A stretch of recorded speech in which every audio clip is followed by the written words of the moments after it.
De nuevo estamos aquí, queridos estudiantes y público en general, abordando otra de las temáticas más importantes de nuestro sílabus, que es actualidad y Medio Oriente.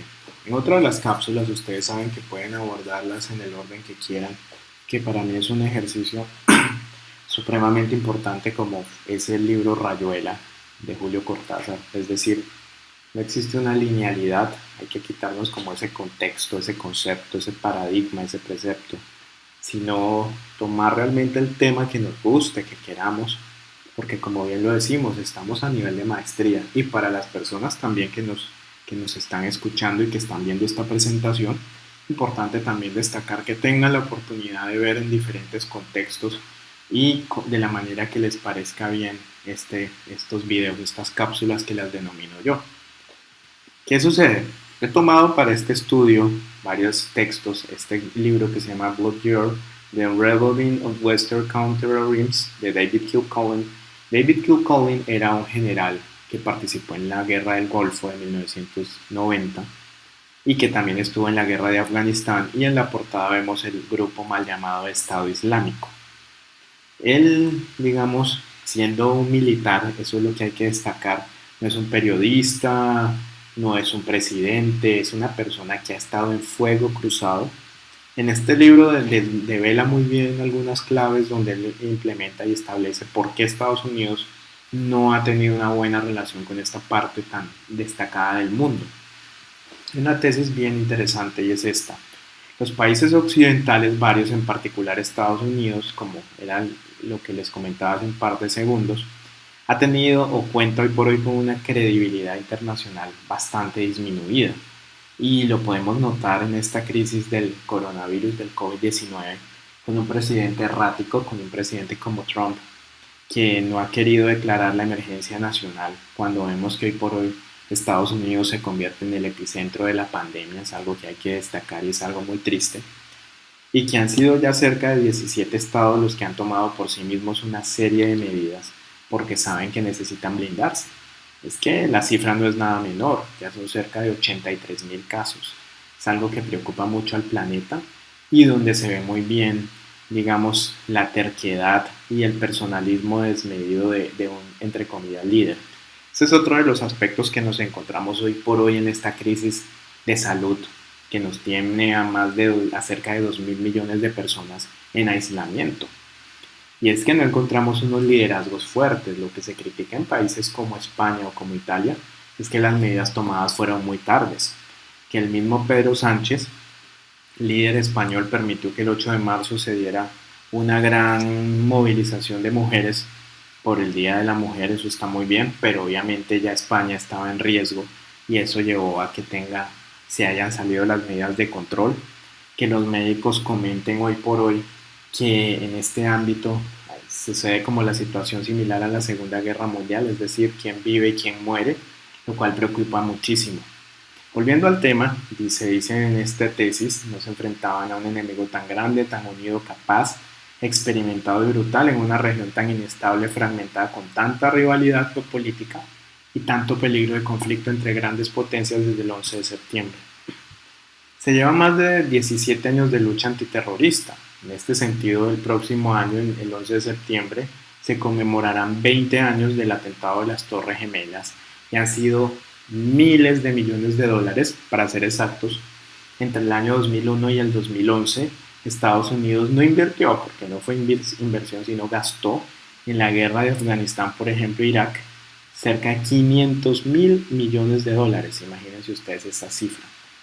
Y desde enero del año 2015, hace ya 5 años pasados, Daesh, como el mal llamado Estado Islámico, aprovechó toda la crisis que se dio en países como Siria, como Irak, para establecer un bastión. ¿Y que quería? Hacer un califato, es decir, un principado que tuviese unas fronteras, digamos, las fronteras que estaban antes de 1914, que fueron las que fijaron los europeos y que nosotros retomaremos en el tema del postcolonialismo. También se habla de un error estratégico de la invasión de Irak en el año 2003. Yo les comentaba hace un par de clases que les recomendaba mucho la película Vice. Es una película que muestra mucho cuál fue el rol de Dick Cheney como el vicepresidente. Otro libro muy interesante es este A History de ISIS de Fawaz Herges, que es un orientalista. En otro de los videos podrán entender muy bien a qué hace referencia esta tendencia, pero para los que no hayan visto el video todavía, les comento. El orientalismo fue una tendencia que empezó a cobrar mucha fuerza alrededor de los años 50 del siglo pasado, en la cual se estudia cuál es el verdadero poder y cuál es la verdadera razón de ser de estos países de esta región, y cómo la visión que vendió Europa fue una visión que no fue la concreta, no fue la real, sino una visión ideal, de odaliscas, de la danza de los siete velos, de lo exótico, de los aromas, digamos, también llamativos. Eso es algo que hay que destacar. ¿Qué pasa con Daesh? Hay revistas estadounidenses como Time que habló de Daesh como el grupo terrorista más sexy de la historia porque ha logrado tener una popularidad grande. Imagínense ustedes que Daesh, digamos, atrajo a su momento mayor esplendor, por decirlo de alguna manera, a cerca de 20.000 reclutas de cerca de 90 países. Eso es algo también que hay que destacar. ¿Por qué pierde Occidente? Es un punto trascendental. Aparte de la mala imagen, que era algo que comentaba ya, de los Estados Unidos, hay un muy mal manejo de conceptos. Entonces, ¿qué pasa? Se mete en la bolsa, se mete en el mismo contexto la religión, que es tan importante para ellos, no se distingue entre una creencia religiosa, es decir, el islamismo, una opción política concreta, el islamismo radical, y una expresión de violencia extrema, que es el terrorismo yihadista. Esa palabra que ustedes ven ahí en cursivas, que es yihadista, es precisamente la yihad, tiene dos connotaciones o dos significados muy importantes. Por un lado está la Guerra Santa, porque en la época del siglo VII se decía que la única manera de sacar a los cristianos de esta región del mundo, de lo que llamamos Medio Oriente, era por medio de la guerra, y que esta estaba justificada por Alá, por el único. Pero para otra parte del mundo musulmán, la palabra yihad significa contención. Me explico, por ejemplo, si a usted le gusta el postre, el pastel de chocolate, lo que debe hacer es controlar sus impulsos, sus deseos, purificarse. Y eso es lo que significa en ese estricto sentido, purificación, dejando los placeres como, digamos, la comida, alejarse de la gula y los placeres sexuales también. Eso es algo que hay que destacar. Hay una incoherencia de valores y principios, que es algo que hay que también tener en cuenta. Aunque el discurso occidental parezca apostar por la defensa de valores y principios de supuesta validez universal, realmente todo lo que se sale de ese código inventado por potencias como Estados Unidos es lo que hay que atacar. Es decir, aquí nos estamos deslindando de la multiculturalidad, que como recordamos uno de los principios de la multiculturalidad, ¿cuál es? El respeto por la diferencia. Y hay una visión arcaica, porque quedan esos resabios neocolonialistas y paternalistas que hablan de una enorme resistencia occidental a aceptar la necesidad del cambio de paradigma, es decir, seguir manejando la región o acercándose a ella como hace 60, 70 años, cuando todavía muchas de estas naciones no se habían independizado, por ejemplo, de Inglaterra, por dar un contexto. Y hay una amenaza sobredimensionada también, que cualquier musulmán es terrorista. Cuando uno está en Europa y ve cómo tratan en las filas a los musulmanes, es muy fuerte. Las mujeres musulmanas son las que más sufren porque mientras esperan a una policía mujer, porque lógicamente ellas no pueden ser tocadas por hombres y demás. Y lo que se olvida, si hablamos del caso de Daesh o del más llamado Estado Islámico, es precisamente cómo en este sentido eran musulmanes, eran árabes de segunda generación, cuyos padres llegaron a países europeos como Francia, Suecia, Suiza, Holanda, Bélgica o Inglaterra.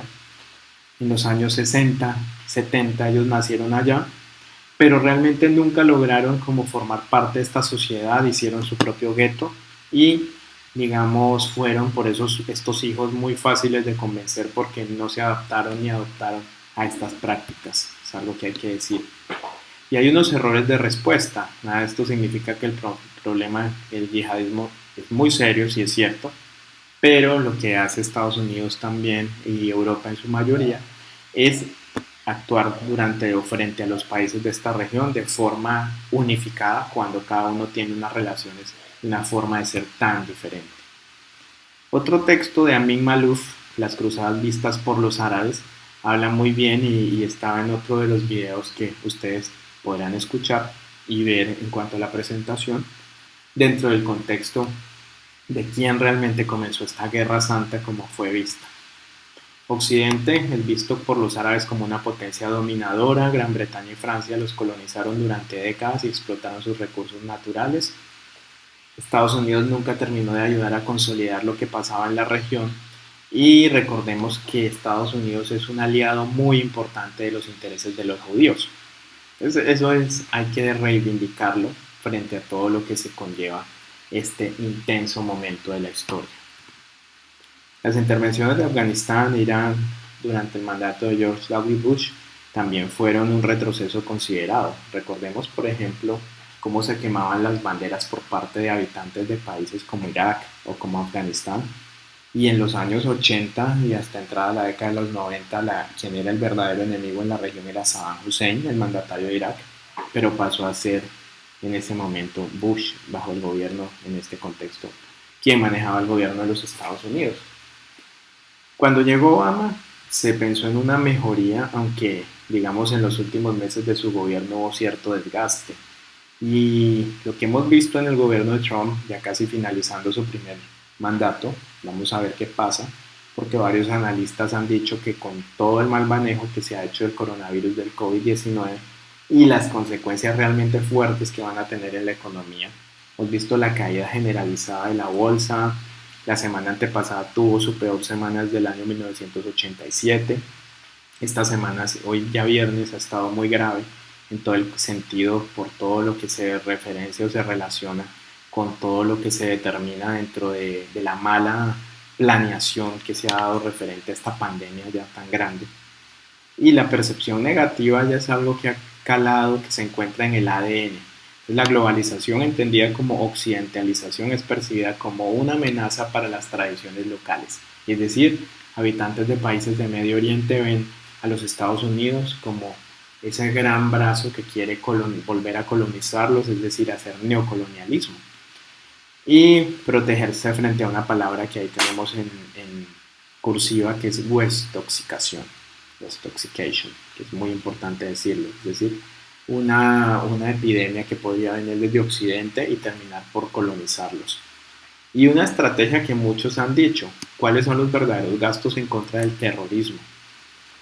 Tenemos un dato que es uno de los últimos datos del año 2017 que solamente menciona que imagínense, cerca de las agencias de seguridad a nivel global ascendieron a 134.000 millones de dólares en este año. Y el 44% de los gastos efectuados por los organismos de seguridad nacional de Estados Unidos se dedica a actividades antiterroristas. Tenemos el MI5, el Mossad, la KGB, todas estas agencias tan poderosas y que hoy por hoy se disputan un papel preponderante en el planeta. Por ende, vemos una relación fragmentada, una relación débil en la región, pero como actualmente el mundo se encuentra es en la balanza sobre este tema de la seguridad pública, sobre la salud, tendremos que esperar a ver qué pasa en los siguientes meses. Sin embargo, el papel de esta gran potencia, como lo es Estados Unidos, está muy fragmentado en esta región del planeta. Eso es algo que hay que determinar, es muy importante decirlo.